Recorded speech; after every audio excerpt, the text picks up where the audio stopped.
Hello, everybody, and welcome to Killer Cafe. I am your host, as always, Spooky. Welcome. Thank you so much for joining me today. Oh my gosh. So, for those of you who really do enjoy like paranormal and spooky stuff or mysteries, then you gotta hop on the Discovery train, like the channel Discovery.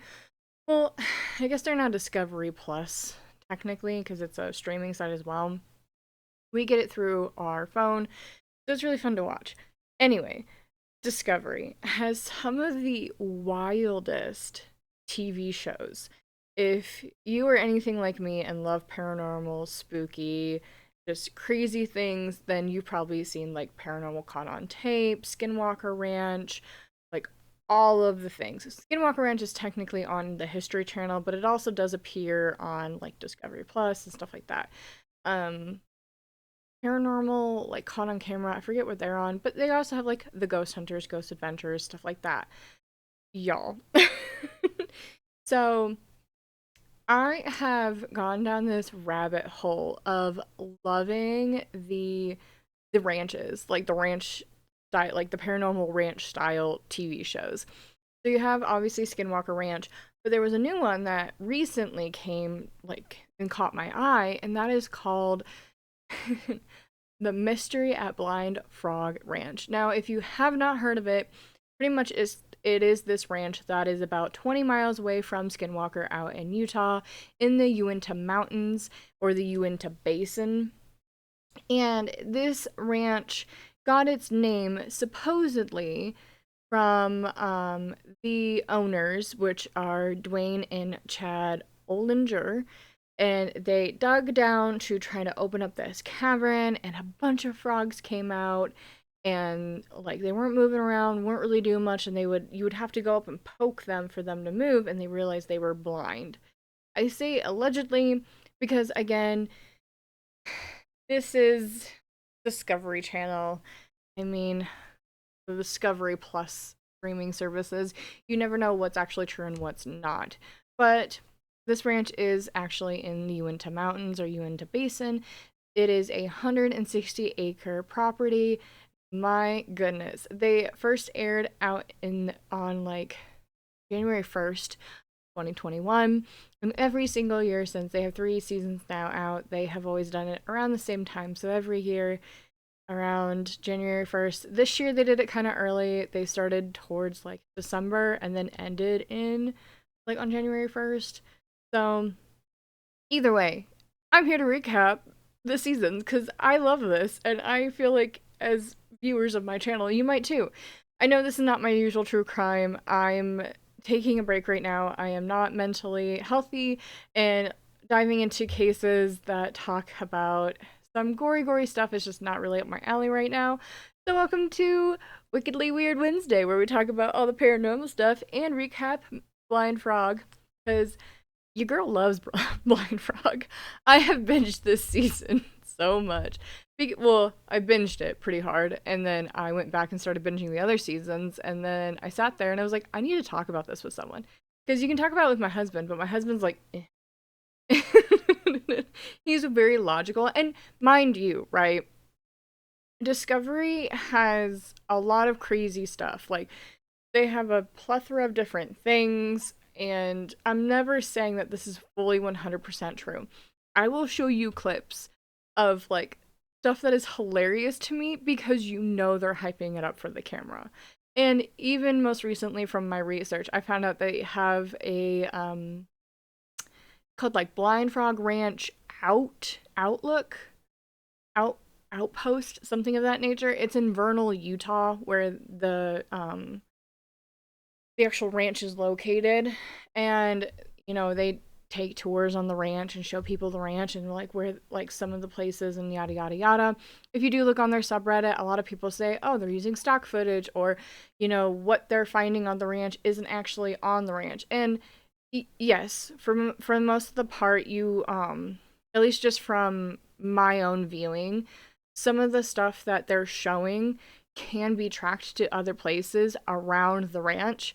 But the main reason is, and you see the disclaimer across the screen, I think every time. I don't know. I don't remember for these 2 seasons or like the first two seasons, but I do know in the third one, which is the most recent one I was watching, they have claims of like this stuff isn't like where they're saying it is might be different and like names might be different because they're having a big issue of like poachers and like people who are putting fake claims on the land to try to dig for this supposed gold that's underneath their ranch. It's a whole thing.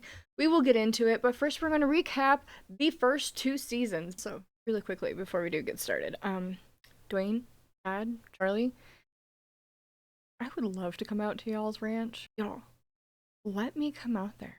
I would adore it. I would love to get your first-hand accounts of the creepy ass shit that goes on.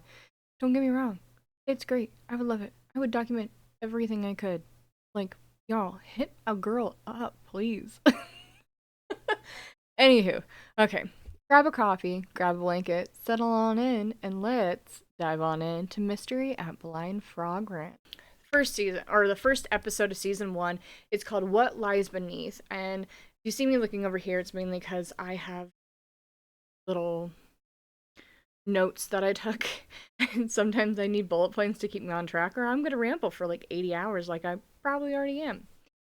Because we're already, at least for my recording, we're already 6.5 minutes in, and I haven't even started on season 1 yet, or episode 1 yet. But anyway, episode 1 is called What Lies Beneath, and we start off with Duane and Chad along with their head of security, Charlie, which talk about the ranch. So they bought the ranch back in 2018. They are Texas boys that have pretty much, well, at least Chad, which is the son of Duane, has sold almost everything and moved up to this property.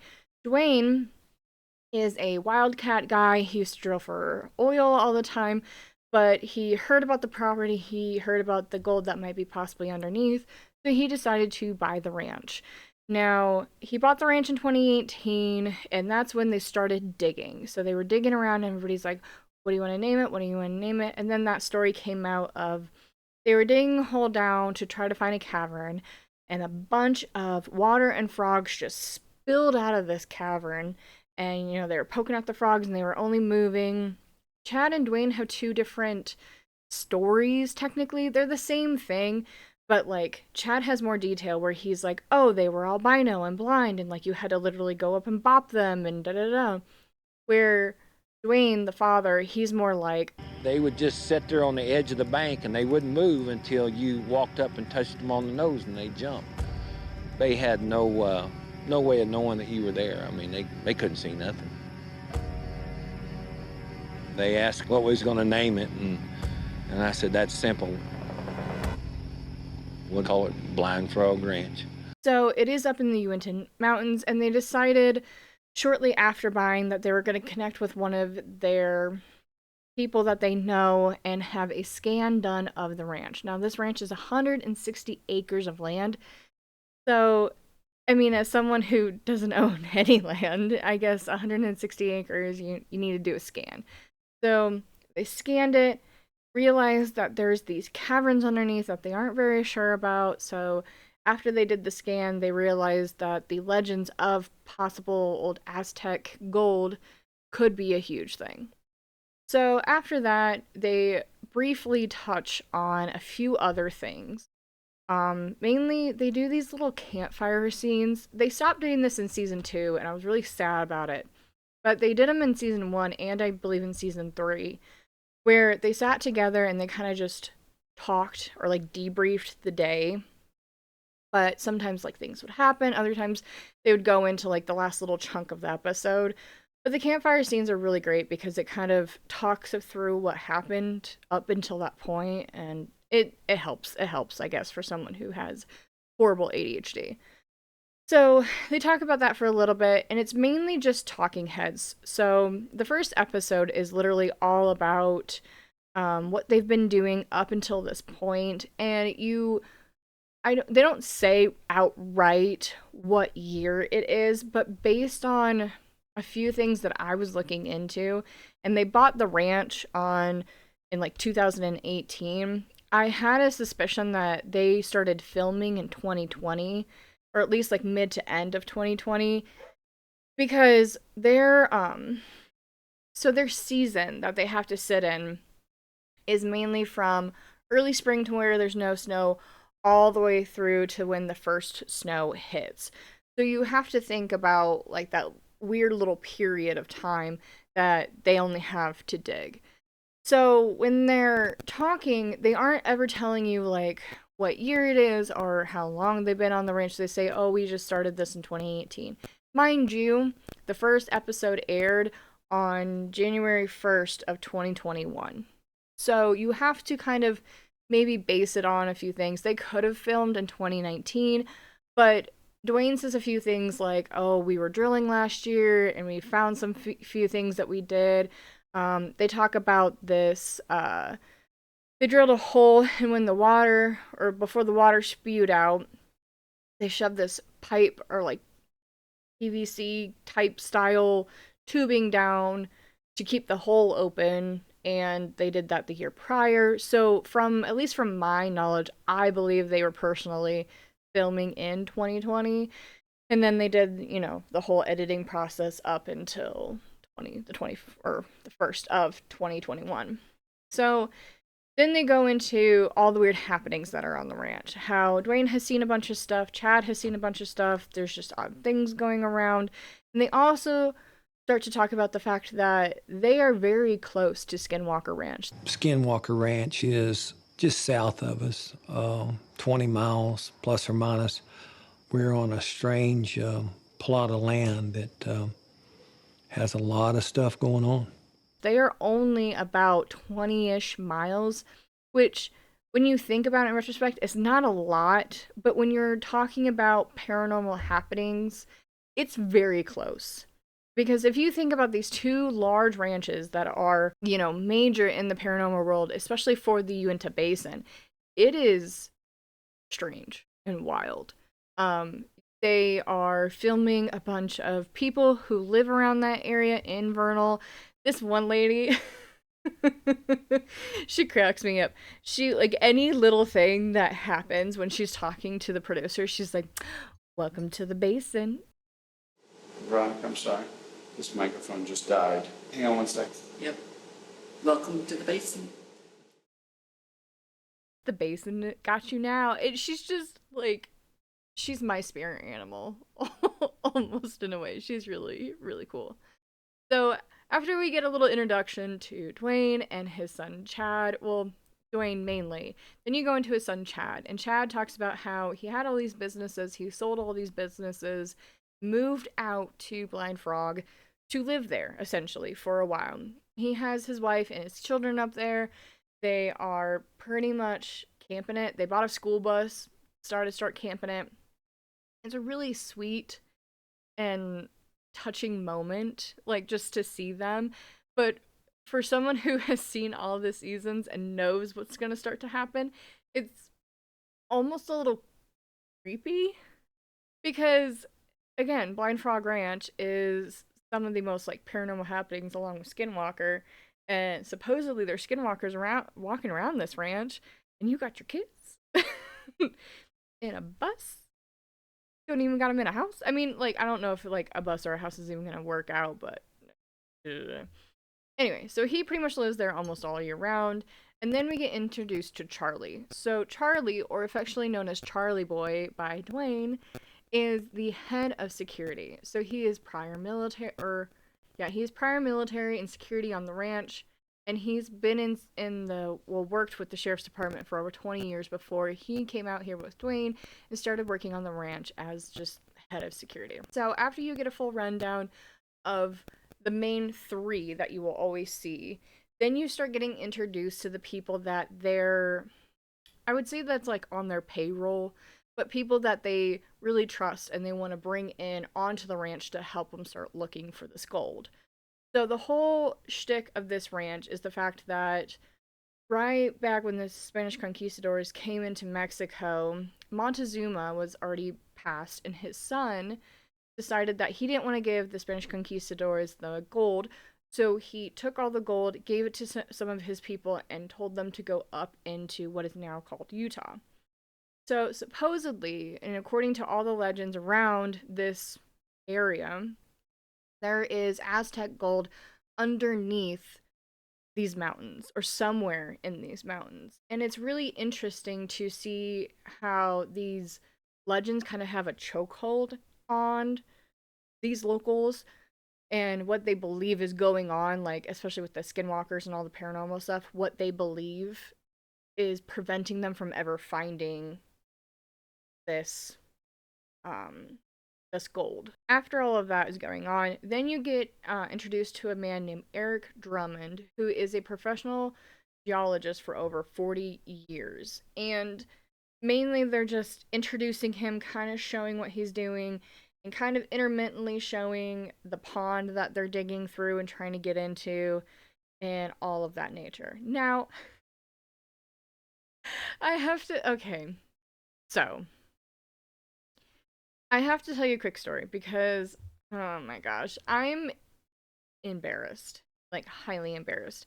So, I was doing research for this show, and I was digging through a bunch of stuff, and I wasn't really sure, like, about what happened to Eric Drummond. So, Eric kind of disappeared after season one, mind you. And many things can happen. Eric was in, I think it's called like Ice Cold Gold from I think it was like 2010, 2011, up until like 2014, 2015. And then he popped over to Blind Frog Ranch and started working with Dwayne, Chad, and Harley. But the craziest part of it all is that I'm searching through all these records trying to find him because he's very quiet on social media. His Twitter is silent. I tried to find him on Instagram, didn't find him on Instagram. And I'm like looking, looking, looking. And I put his name into Google and I'm like looking through and I see everything of like his Wikipedia page, his IMDb, like all of these things, right? And then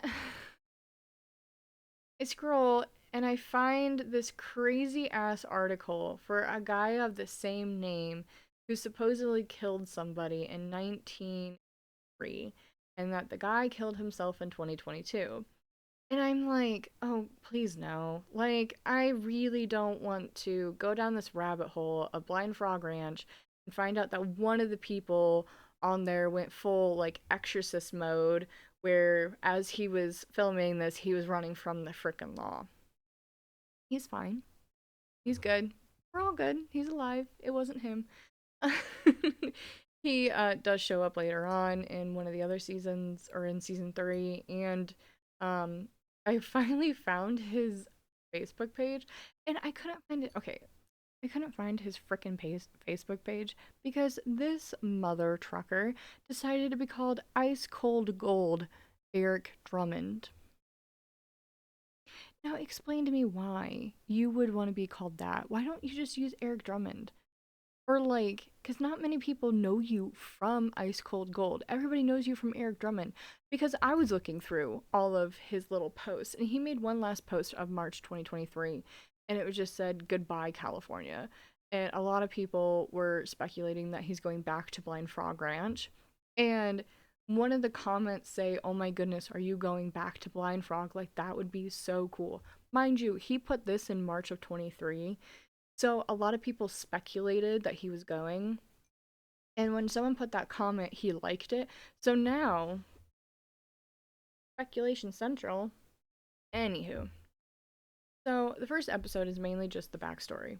What's going on the ranch, what has been causing, or what they think has been causing issues, and everything underneath the frickin' sun. It's wild. The first one, I always enjoyed the first episode the most because even though it's very in a way, like music super dramatic, got these like dark lit, like talking head moments. It's really cool. Like you kind of get to know the characters, you get to know the story.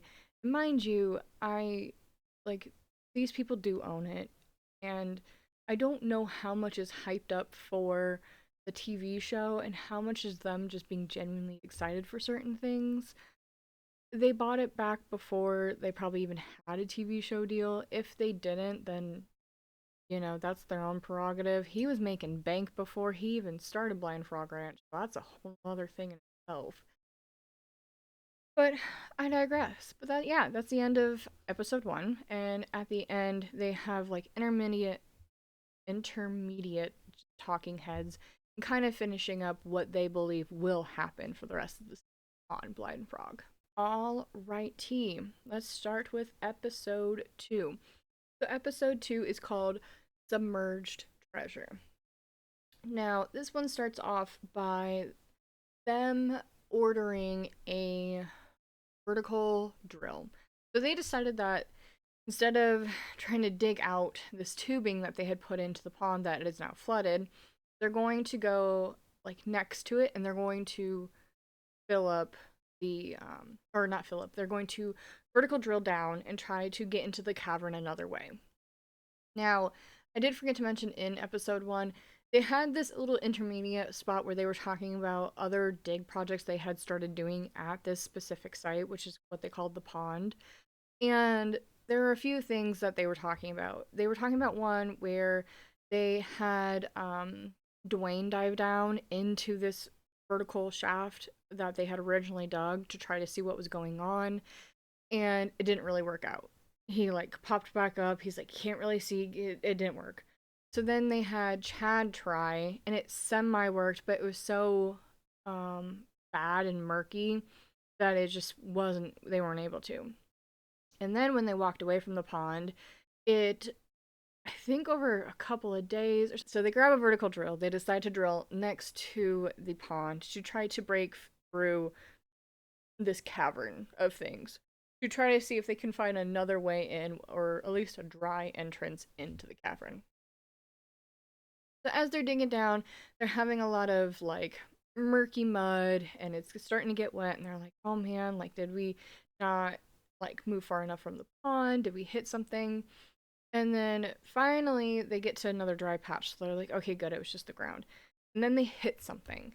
And the drill guy's like, hey, we're hitting something. It's really hard to get through, like blah, blah, blah. But they keep continuing to drill down to try to get through this rock interface because this drill can. They're going and going and going as they're drilling at night, and nothing. So they decide, we're gonna put a cap in it. We'll come back tomorrow morning, fresh and early, feeling good, feeling fresh. Okay. Then comes the campfire catch up. So this one was more unusual because they're sitting down and talking to Eric, and they're pretty much telling Eric that, hey, weird shit keeps happening on the ranch. If you're going to be here to help us, you need to know what's going on. Now, they don't really get into the specifics of what starts to go on, because as they're talking about it, all of a sudden they hear like cows screeching, I guess is the proper word. But the cows are freaking out. If and when we can do anything. What was that? Did you hear that? Yeah. It's those cows that are over here. Yeah.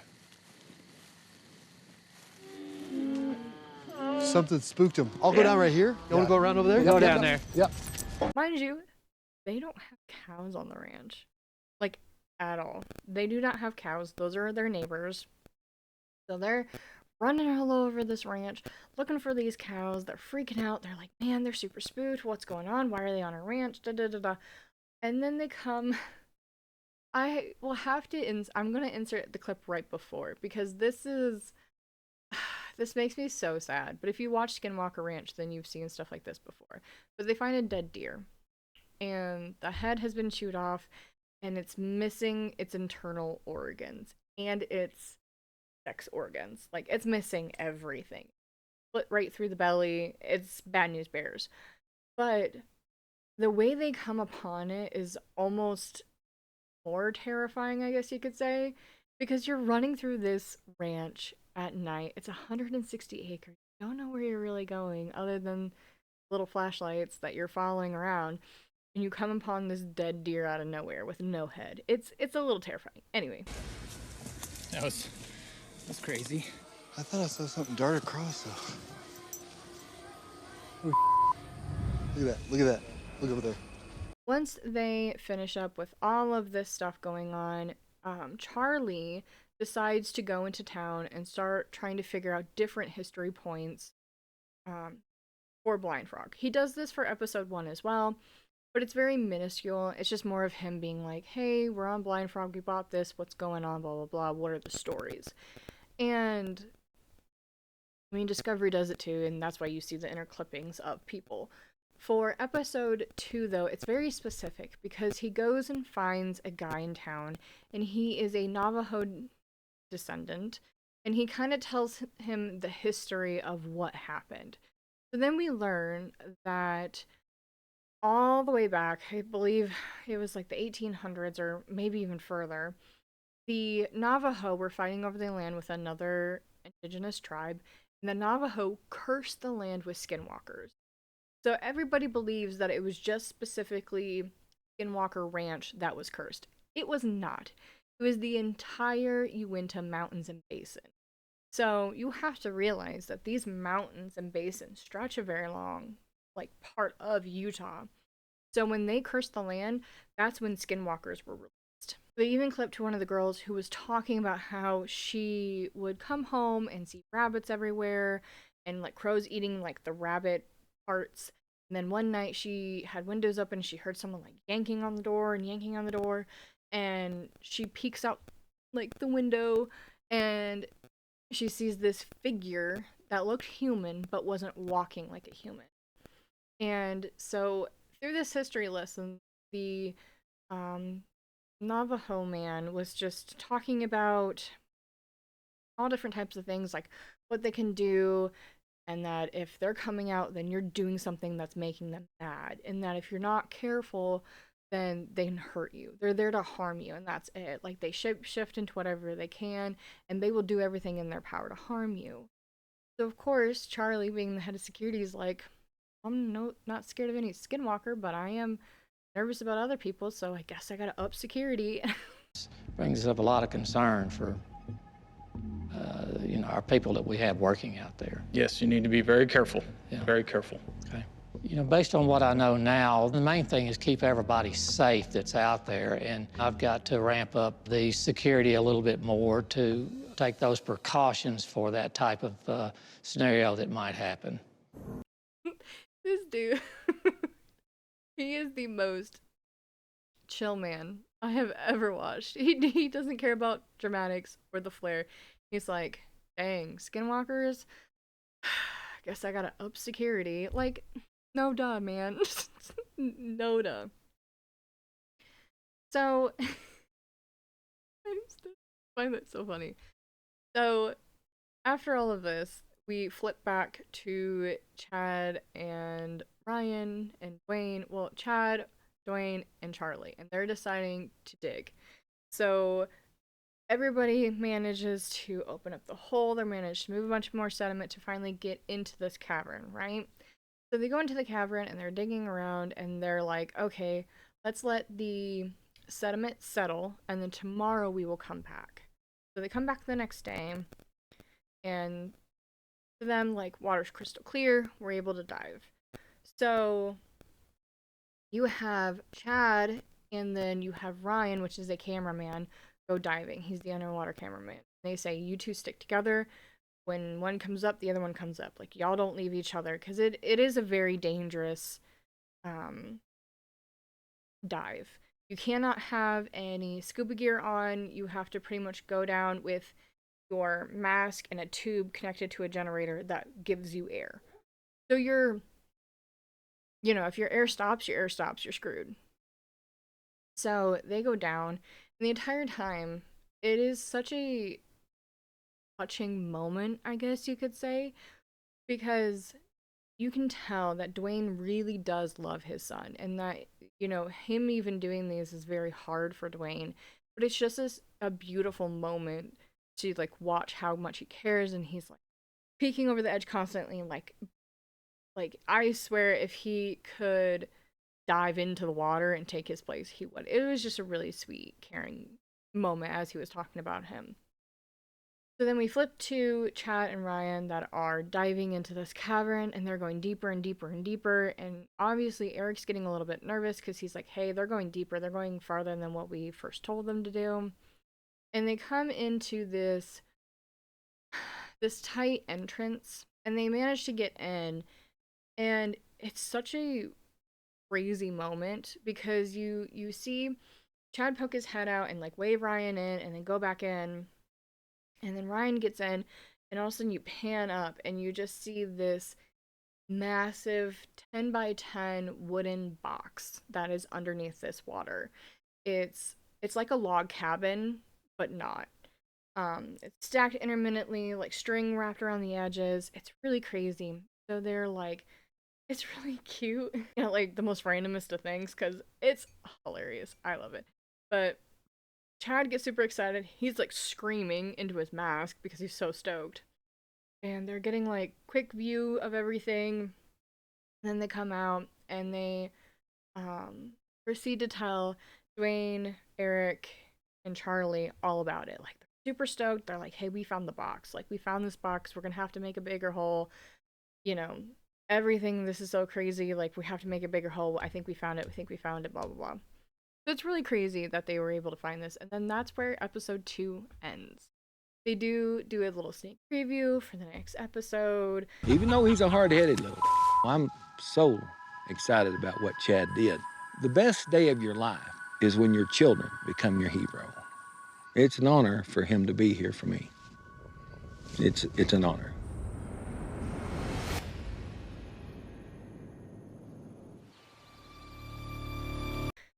But I hate their little sneak previews. I'll be the pessimist right now.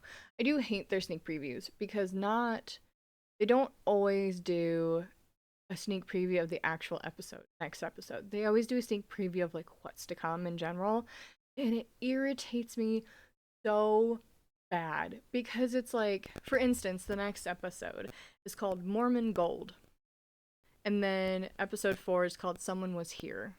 But yet they when they did the sneak preview of what's coming, what's next, or like it says next time and then it shows you like whatever, it's stuff that I know is like a few episodes out. It's not even the next episode, and it's so irritating. Anywho, I could talk about that for hours, but tell me what you think. Do you like would you want to watch Mystery at Blind Frog Ranch? Do you like these type of episodes? Have you seen Skinwalker Ranch? I have. I love Skinwalker Ranch. Again, I don't know how much is true and how much isn't true. It's very hard to distinguish what can and cannot be for television. I do believe in skinwalkers. I do believe that they are walking the earth. I do believe that there are probably areas that are more populated with them than others. I work for a paranormal team. Like I'm a paranormal investigator. I hunt and investigate ghosts all the time when I'm not in college. So it's wild to me, like, especially because later on in the season, you see them meet experts who have been around the basin for a long time or have experienced certain things around the basin. It's just crazy. And I don't know what's hyped up for television and what's actually not hyped. And I mean, as someone who is not on TV and probably will never be on TV, it's just wild to me. In general, it's just crazy. But anywho, tell me what you think down below. Do you like episode recaps? Would you ever watch Mystery at Blind Frog Ranch? Have you ever heard of Mystery at Blind Frog Ranch? I didn't. I actually got told by my husband, I think last year, about it, and they were already 2 seasons deep. So I think they have, this is me being more pessimist, I think they only have like one more good season left in them. Because I think Skinwalker Ranch has been going for like 4 or 5 seasons, and sometimes I'm like, man, y'all are pushing the envelope on that one. Because, I mean, maybe I should just do an episode on Skinwalker Ranch because, y'all, some of the stuff. And then they had this astrophysicist, like, with a PhD come on, and now all of a sudden he's on every single freaking paranormal site possible, or like TV show. Like I saw him on Ancient Aliens the other day. I think he was on Paranormal Caught on Camera. This man. Anywho, tell me what you think down below. Tell me if you'll ever watch this. Y'all, I love this. I love the paranormal. It's interesting and entertaining, and I like reality TV as well. So tell me what you think down below. Have you ever seen Mystery Blind Frog Ranch? Have you ever watched Skinwalker Ranch? Would you want to watch these? What are some other TV shows that you would like to, add to the list of paranormal ranches? I don't know. Discovery got their clutches and all that stuff. Anywho, thank you all so much for watching. I love you all. I hope you all have a beautiful day. If you made it this far, thank you. I know I ramble a lot, but thank you, thank you, thank you. I appreciate it deeply. And yeah, with all that being said, oh, and one more thing. If you like gaming, go over to my gamer channel. I have it linked down below. It's really fun. I play Hogs, or I just got done playing the 12 days of, I called it 12 days of Hogmas. I played a bunch of Hogs for the 12 days of Christmas. But anyway, I hope you have a beautiful day. I hope you all have a wonderful time. With all that being said, I love you. Stay spooky, my friends, and I'll see you all in the next one. Bye!